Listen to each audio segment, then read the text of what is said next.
아이고, 인사를 너무 급하게 해가지고 넘어질 뻔했습니다. 네. 여행 강의 잘 들으셨죠? 네. 제가 오늘 하는 강의도 여행하고 좀 관련이 있습니다. 여러분, 제목을 이렇게 정했는데, 내가 가장 나답게 살 수 있는 공간, 네 글자. 이거 맞추시는 분 계시면 제가 오늘 한 잔 쏘지요. 그럼 어떤 분도 이러시겠죠? 저게 또 술 먹을 핑계 대네. 맞추시는 분 한 분도 없으시면 종혁 대표님이 쏘시는 걸로. 아, 접니까? 모시기로 했잖아, 한번. 자, 뭐가 들어갈까요? 네 글자. 공간의 이름입니다. 공간의 이름. 내 마음속? 아닙니다. 힘드시죠? 맞추기 힘드실 거예요. 책을 읽어보시지 않은 분은. 네, 정답은 슈필라움입니다. 슈필라움. 들어보신 분? 그러시군요. 슈필라움은 독일어입니다. 독일어. 그래서 오늘은 좀 목차를 정해서 행전도를 좀 해보겠습니다. 목차. 평소에는 목차를 잘 안 쓰는데 오늘은 목차를 한번 정해봤습니다. 슈필라움이란 뭔가? 바닷가 작업실에서는 전혀 다른 시간이 흐른다라는 책을 쓰신 분이 있어요. 김정훈 교수님이라고. 여러분 다 아시죠? 지금은 교수님이 아니죠. 갑자기 사표 던지고 일본에 가서 4년 동안 회화 배우고 지금은 여수 앞바다에서 섬에서 사십니다. 그 섬에서 살면서 쓴 글 제목이 이거예요. 바닷가 작업실에서는 전혀 다른 시간이 흐른다. 미역 창고를 사가지고 섬에 있는 그걸 화실 겸 글 쓰는 공간으로 이렇게 활용하고 계시는 거예요. 제목이 참 특이하지 않습니까? 그리고 이 책에 보니까 슈필라움이라는 용어가 나오는데 슈필라움이라는 말은 독일어고 슈필은 놀이란 뜻이에요. 라움은 공간이라는 뜻이에요. 영어로 말하면 룸 정도 되겠죠. 그 슈필라움을 합해서 해석을 하면 이런 뜻입니다. 물리적 공간과 심미적 여유를 포함하는 내 마음대로 할 수 있는 자유로운 공간, 주체적인 공간, 자율 공간 이렇게 표현하는 겁니다. 그러니까 그냥 공간이 아니고 뭐예요? 물리적 공간 플러스 심리적 공간이 합쳐진 개념이 슈필라움이라는 거예요. 그럼 슈필라움이라는 건 뭐냐? 이렇게 정리할 수 있겠죠. 내가 정말 즐겁고 행복하고 하루 종일 혼자 있어도 전혀 지겹지 않으면서 온갖 새로운 가능성을 꿈꿀 수 있는 공간. 이게 바로 슈필라움이라는 공간입니다. 여러분, 이게 바로 제가 그래서 이 공간을 이렇게 정한 겁니다. 내가 가장 나답게 살 수 있는 공간이겠구나. 그래서 제가 제목을 내가 가장 나답게 살 수 있는 공간 슈필라움 이렇게 정해봤습니다. 이 정도 되면 정말 나답게 살 수 있지 않겠습니까? 있기만 해도 정말 즐겁고 행복하고 하루 종일 혼자 있어도 지겹지도 않고 근데 거기서 막 창의적인 생각도 막 떠오르고 뭔가 생산적인 일도 할 수 있다면 정말 멋진 공간 아닙니까? 그래서 정체성이 확립되는 공간이다라고 해도 될 것 같아요. 근데 이 슈필라움이라는 단어에 해당되는 독일어라고 했잖아요. 우리말 단어가 있을까요? 없을까요? 뭐가 있을까요? 우리말로 억지로 해석을 하면 여유 공간 정도 돼요. 근데 이 슈필라움이라는 거 제가 뭐라고 했어요? 물리적 공간 플러스 심리적 공간이 합쳐진 용어라고 했죠. 우리말에는 이 슈필라움이라는 단어를 표현할 수 있는 단어가 없습니다. 그래서 개념이 없다는 거죠. 개념이 없다는 건 뭐가 없다는 뜻입니까? 슈필라움이라는 개념의 단어가 우리나라에는 없잖아요. 그러니까 이 단어에 해당하는 뭐도 없다? 현상도 없다는 거예요. 그런 문화도 없다는 거죠. 쉽게 말해서. 그래서 독일 사람들은 슈필라움을 즐기는데 우리나라 사람은 슈필라움을 즐길 수가 없다는 거예요. 왜? 그런 개념 자체가 없으니까. 예를 들면 이런 겁니다. 스타벅스에 가보시면 그 꼭 혼자서 이렇게 노트북 갖다 놓고 일하는 젊은이들이 아니면 공부하는 청년 뭐 이렇게 대학생들 많이 보죠. 집 놔두고 도서관 놔두고 학교 놔두고 꼭 거기서 이렇게 하는 사람도 있어요. 그것도 줄 서서 돈 쓰면서 커피 사 먹으면서 그렇게 하는데 요즘은 더 심한 곳이 생겼죠. 여러분 보틀이라고 들어보셨어요? 이게 미국 브랜드인데 커피계의 애플이다 라는 소리를 듣고 있는 스티브 잡스가 만든 회사 애플 커피계의 애플이다 라는 소리를 듣고 있는 아주 명품 커피를 파는 데라고 해요. 미국에만 있었는데 우리나라에 올해 5월달에 성수동에 서울에 1호점이 오픈했습니다. 사람들 줄 서 있는 거 보세요. 커피 한 잔 마시려고. 스타벅스는 이제 저리 가라죠. 줄 서는 거 보면. 왜 이러는 걸까요? 바로 자기만의 슈필라움이 없기 때문에 이런 문화 현상이 생긴다는 거예요. 나만의 슈플라움이 있으면 이렇게 줄 서서 그렇게 할 이유가 없지 않습니까? 그런데 이 심리학적으로 분석을 해보면 이런 걸 공간 충동이다 이렇게 얘기합니다. 사람은 누구나 공간 충동이 있습니다. 공간 충동이 뭐냐 하면 나만의 공간을 만들고 싶은 충동, 집을 떠나서 새로운 풍경을 보고 싶은 충동, 이걸 공간 충동이다 이렇게 얘기합니다. 그러니까 아까 앞에 박 선생님께서, 박 대표님께서 크루즈 여행에 대해서 얘기를 하니까 여러분 공간 충동이 막 일어나지 않던가요? 그 크루즈로 막 달려가고 싶은 충동이 일어나지 않습니까? 그리고 애들 키워보시면 자기 방 생겼을 때 그 굉장히 기뻐하죠.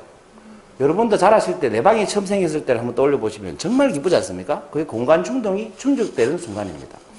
그리고 어른이 되고 나서 애를 키우다 보면 아내분들은 그래도 자기 공간이 있죠. 자기만의 공간이. 뭐 최소한 화장대라도 있잖아요. 그죠? 남자들은 갈 데가 없죠. 그래서 술집에 자주 가는 거예요. 집에 내 슈필라움이 없기 때문에 공간 충동은 느끼고 싶고. 예, 저희 집은 있습니다. 제 공간이 있습니다. 굉장히 불만스럽게 얘기하시네요. 네. 그래서 어쨌든 이 공간 충동 때문에 그렇다는 거죠. 이게 슈필라움의 개념이고, 두 번째, 그럼 이 공간이 우리 삶에 영향을 미치는데 어떤 영향을 미칠까? 얼마만큼의 큰 영향을 미칠까를 생각해 보면, 여러분 속 좁아지고 소심해질 때 있으시죠? 어떤 사람이 주로 속이 좁고 소심할까요? 박 대표님은 여성이지만 굉장히 통이 크고 대범하지 않습니까? 왜? 여행을 많이 다니니까. 그것도 한국도 아니고 세계를 막 돌아다니니까. 밥 살 때도 굉장히 통 크고 술 살 때도 통 크고 보면 굉장히 남자가 더 그죠? 그런 모습이 보이잖아요. 그런데 이제 속이 좁고 막 소심한 사람들은 주로 갇혀서 일하는 사람들이에요. 공무원 조심해야 돼. 하루 종일 책상에 있는 사람. 하루 종일 뭐 이렇게 소리 들여다보고 있는 사람. 밖이라고는 그 다니는 집하고 회사 왔다 갔다 하는 길밖에 없는 사람. 이런 사람들은 대부분 속이 좁고 소심해요. 왜? 경험 자체가 없거든. 그러니까 이 대부해질 여력이 없는 거예요. 왜? 그 사람이 다니는 공간은 회사 집밖에 없어요. 그리고 그 사이 길밖에 없어요. 그런데 또 퇴근해가 주말에 뭐 하느냐? 집에 있어요. 집에 외식하기 싫다 이러면서 집에서 밥 먹고. 제가 아는 어떤 부부도 그래요. 뭐 주말 부부 하는데 주말에 뭐 하냐 하면 집에서 밥 해 먹는 게 다래. 하루 종일 집에 있다가 또 사무실 가. 그렇게 주말 부부를 하더라고. 주말에는 밖에 다녀야 되는데. 그러면 속이 좁아져요. 생각도 좁아지고.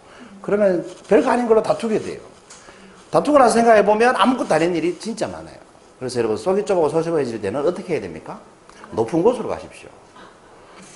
높은 곳으로 가시면 갑자기 이렇게 마음이 굉장히 넓어지는 걸 느낄 수 있습니다. 경험해 보셨죠?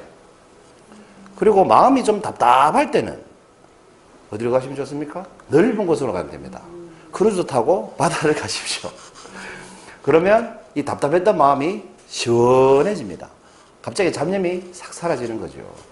이것도 심리학적으로 분석을 해보니까 이게 조망피신 이론 때문에 그렇다라고 합니다. 조망피신. 조망이 좋다 우리 이런 말 하잖아요. 우리 원시시대 때는 살아남으려면 우리 인간이 우리보다 힘센 사자, 뭐 맘무스 이런 것들을 잡으려면 조망이 좋은 곳에 있어야 되죠. 높은 데 있어서 이 다른 나를 잡아먹을 수 있는 내보다 강한 동물이 달려오는지 안 오는지를 볼 수 있어야 되잖아요. 그게 조망 좋은 곳이죠. 볼 수 있으면 어떻게 해야 돼요? 도망갈 수 있죠. 이게 조망피신 이론입니다. 사람은 본능적으로 조망피신, 우리의 인류의 조상이 조망 좋은 곳에서 피신 다닌 인류이기 때문에 본능적으로 넓거나 높은 데 가면 마음이 편안하거나 시원해진다는 거죠. 그게 DNA 유전돼서 그렇다는 겁니다. 그래 조망피신 이론은 뭐냐? 먼저 보고 도망칠 수 있어야 살 수 있기 때문에 사람은 높거나 넓은 곳에 갔을 때 마음이 넓어지고 시원해진다 이 말이죠. 그런데 더 중요한 이유가 있어요. 이 미국의 정신건강연구소에서 1968년도에 여러분 칼 훈이라는 굉장히 유명한 동물행동학자가 있습니다. 이 동물행동학자한테 의뢰를 했어요. 사회에 대해서 연구해달라고. 어떤 사회 실험을 해달라고 연구했냐면 인구 관련된 사회 실험을 해달라고 부탁을 했어요. 그래서 이 사람이 쥐를 가지고 사회 실험을 했는데 보시는 게 쥐가 살 수 있는 울타리입니다. 가로 세로 210cm, 2.1m 정도 되죠. 그리고 가운데 사람 보이시죠? 요 하얀 것들이 다 쥐입니다, 여러분. 쥐. 그래서 사방에 가로 세로 210cm짜리 공간을 만들어 놓고 여기에 물, 식량 이런 것들을 무제한 공급했어요. 그 쥐가 죽을 수 있는 이유는 딱 늙어 죽는 이유밖에 없는 환경을 만들어준 거지. 그 쥐 입장에서는 뭐예요? 유토피아를 만들어준 거예요. 그 지가 죽을 수 있는 이유는 뭐밖에 없다? 늙어 죽는 것 빼고는 지가 죽을 이유가 하나도 없는 환경을 만들어준 거예요. 맛있는 음식, 물, 공기 다 제공했다는 거죠. 그리고 관찰을 했습니다. 어떻게? 1일차 때 쥐 한 쌍을 넣어놨으면 돼요. 가로 세로 210cm짜리 울타리에다가, 우리에다가. 쥐 한 쌍을 넣어놨더니 뭘 하겠습니까? 한 쌍. 그렇죠. 한 쌍. 그렇죠. 결혼해서 몰라요? 새끼를 낳겠죠. 새끼를 낳는데 엄청나게 나타나는 거죠. 315일 만에 660마리가 됐어요. 어마어마하지 않습니까? 1년도 안 돼가지고 두 마리가 660마리로 번식했다는 겁니다. 그렇죠. 그리고 참고로 이 울타리는 쥐를 3,800마리까지 수용할 수 있는 크기였어요. 근데 이제 315일이 전에 660마리까지 계속 번식을 했습니다. 그러니까 이게 출산율이 계속 증가했던 거죠. 새끼가 또 새끼를 놓으니까. 근데 315일이 지난 다음부터 번식을 하긴 하는데 출산율이 감소하기 시작한 거예요. 그 쥐 개체 수는 늘어나기 시작하는데 출산율은 감소하고 있었던 거죠. 그래서 지금 보니까 600일이 딱 지나고 나니까 쥐가 2,200마리가 되고 더 이상 출산을 하지 않더라는 겁니다. 점점점 감소하더니 600일째 되는 날 마지막 쥐가 태어나고 그 다음부터 제 새끼를 놓지 않더라는 거예요. 더 이상 번식하지 않았기 때문에 그렇겠죠. 도대체 이 쥐들한테 무슨 일이 있었길래 더 이상 번식하지 않았을 것 같습니까? 그러니까 다시 말해서 315일하고 600일 사이에 어떤 일이 있었겠죠. 어떤 일이 있었을까요? 공간은 힌트를 드리자면 210 공간 안에 개체만 자꾸 늘어나고 있는 겁니다. 네. 공간이 부족해진 거죠. 이런 일이 있었습니다. 315일이 지나서 공간이 660마리가 되고 난 다음부터 공간이 비좁아지기 시작하니까 짝짓기 할 공간이 부족한 거예요. 그럼 동물의 세계에서 힘센 놈이 암컷을 거느리잖아요. 그럼 짝짓기 할 공간은 힘센 놈만 가지잖아요. 그 힘없는 수컷들이 승질을 내기 시작하는 거예요. 괴팍해지기 시작하면서 공격하기 시작하는 거예요.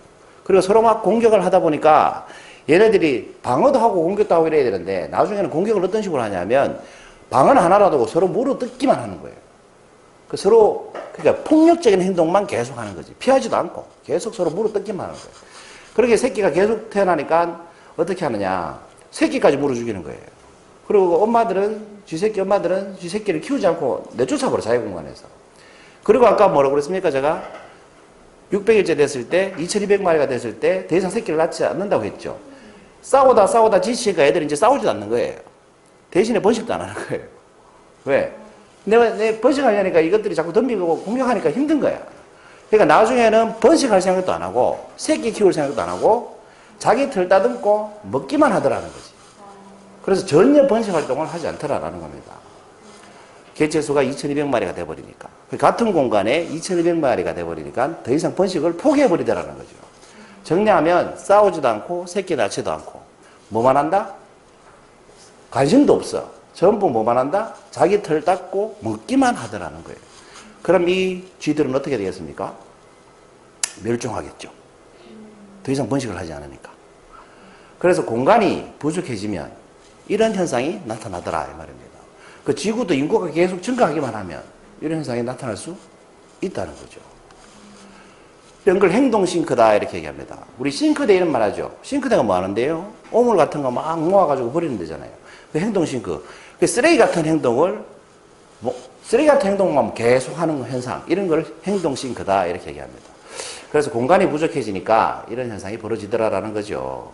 그래서 김주홍 교수는 이렇게 표현을 하고 있습니다. 한 인간의 품격은 자기 공간이 있어야 유지된다. 그래서 자기 공간이 없으면 인간이 자기 품격을 유지하고 살기가 굉장히 힘들다라는 겁니다. 대표적인 현상이 뭐예요? 역사적으로 볼 때 아우슈비츠 수용소. 거기에 그 좁은 공간에 그 수많은 유대인을 넣어놓고 사니까 그 유대인들이 뭘 포기해요? 인간적인 품위를 포기하는 거지. 벗으라고 하면 다 벗어야 되고 싸라고 하면 싸야 되고 그죠? 그래서 인간적 삶을 포기하고 도로 퇴화되는 현상을 보이더라는 겁니다. 독일교 흉내 막 내고 잘 보이려고 하고 그런 사람들 다 살아남았다는 거죠. 도로 퇴화되는 행동을 보인 사람들은 살아남았다는 거예요. 그런데 막 지식이 있는데 잡혀간 사람 다 자결해버리더라는 거지. 자존심 지키려던 사람 죽어버리더라는 거지. 자살해버리고. 그래서 자기 공간이 없어지면 인간의 품격이 유지되지 않는다. 그래서 공간이라는 건 인간 삶에서 우리가 쥐처럼 그러진 않겠지만 그런 일이 일어날 수 있다는 거예요. 그래서 공간은 인간 사회에서 엄청나게 중요한 역할을 한다는 겁니다. 세 번째는 질문입니다, 여러분. 그렇기 때문에 공간은 중요하죠. 여러분도 여러분들의 삶에 공간이 굉장히 중요하잖아요. 그럼 이렇게 한번 자문해 보세요. 나의 슈필라움은 어디인가? 시작. 읽어보세요, 그냥. 시작. 나의 슈필라움은 어디인가? 떠오르는 게 있는 분. 있지 않아요? 그쵸? 있죠. 어디세요? 네. 두 군데예요. 끝나고 말씀해 주세요. 네. 그렇죠. 그 자기 슈플라움이 있어야 된다는 겁니다. 여러분, 화려한 인테리어가 돼 있고 막 유명 가구로 가득 차 있고 뭐 정말 유명한 디자이너가 디자인한 뭐 의자 하나에 뭐 400만원짜리 이런 게 있으면 그게 슈필라움 역할을 할까요? 사회적 지위가 높아지고 돈이 많아지면 그게 슈필라움을 만들기가 쉬울까요? 근데 사회적 지위가 높아지고 돈이 많아질수록 슈필라움을 만들 확률이 떨어진다고 합니다. 왜 그럴까요? 여러분, 가진 게 많아질수록 뭐가 덩달아 늘어나요? 걱정거리가 늘어나요. 신경 쓸 게 많아져요. 회사 가면 임원들 방을 주잖아요. 근데 우리나라는 아까 뭐가 없다고 그랬어요? 슈필라움이라는 단어 자체가 없다고 그랬죠.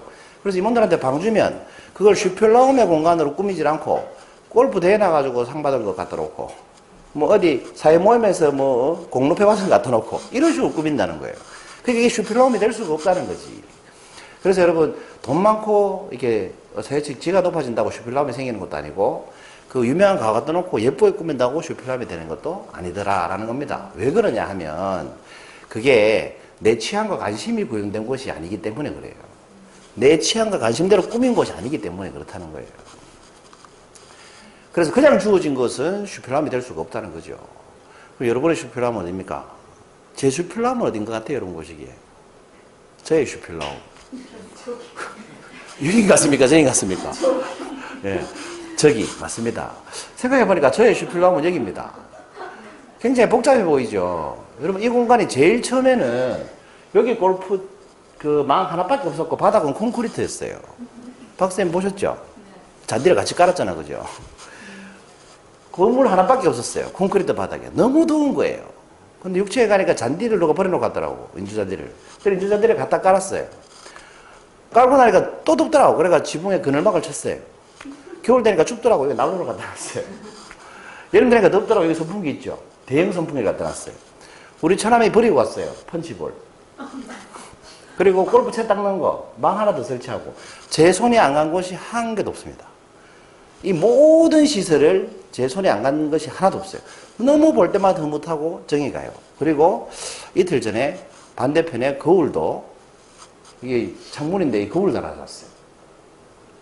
거울처럼 안 보입니까? 이 거울입니다. 이게 거울. 거울 시트지를 발라놨습니다. 그래서 이제 거울도 2개 달아놨습니다. 이 공간이 저희 슈필라움입니다. 저기 있으면 아까 슈필라움의 조건이 뭐라고 그랬어요? 3가지. 첫 번째, 내가 정말 즐겁고 행복하고. 저기 있으면 너무 즐겁고 행복해요. 두 번째 뭐라고 했어요? 하루 종일 혼자 있어도 전혀 지겹지 않아요. 저 하루 종일 제가 혼자 있어도 하나도 지겹지 않아요. 네. 세 번째, 온갖 새로운 가능성을 꿈꿀 수 있는 공간. 한 3일 전에가 우리 배 선생님 저한테 수업 들어오셨잖아요. 그리고 제가 잠깐 담배 한 대 피고 올게요 하면서 나갔지 않습니까? 그리고 제가 제목 목차 다 정해가지고 들어왔죠. 뭐 했어요? 제가 3번째 했잖아요. 뭔가 새로운 가능성을 꿈꾸는 공간.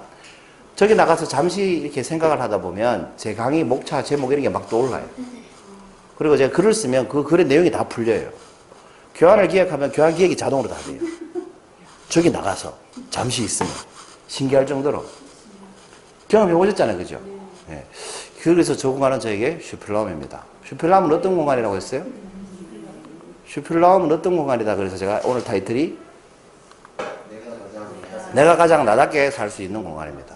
저 공간에서는 제가 공부도 하고 책도 읽고 골프 연습도 하고 골프 레슨도 하고 컨설팅도 하고 상담도 하고 미팅도 하고 가끔 뭐 술도 한잔 할 수 있고 아무튼 모든 것을 할 수 있는 저의 슈필라움입니다. 비 와도 비 안 맞고. 그래서 여러분도 여러분만의 슈필라움이 있으면 좋겠다는 거예요. 이 공간이 바로 저에게 슈필라움이다. 3가지 말씀드렸습니다. 목차. 첫 번째 뭐였습니까? 나의 슈필라움. 슈필라움의 개념. 두 번째, 공간이 우리 삶에 미칠 영향. 세 번째, 나의 슈필라움은 어딘가. 여러분, 이 프랑스 철학자인데요. 앙리 르페부르. 프랑스 분들은 발음하기 힘들어서.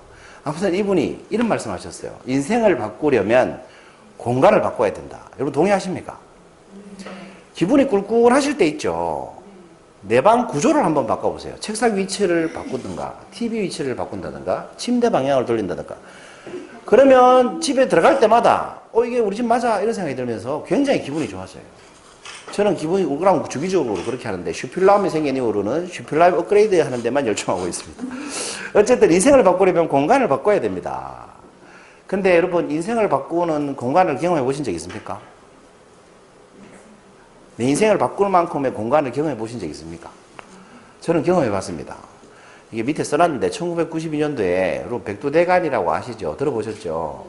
그 지리산에서 백두산까지 이어져 있는 산능선 이름이 백두대간인데 거기 이제 종주를 하려고 갔다가 한 열흘쯤 지났나 길을 잊어버려가지고 어떤 농촌 마을에 외진 아주 외진 차도 잘 안 들어오는 거기에서 텐트 쳐놓고 잔 적이 있어요.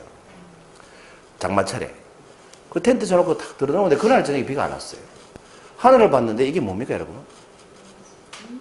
은하수라고 하죠. 실제 제가 본 하늘하고 비슷해요.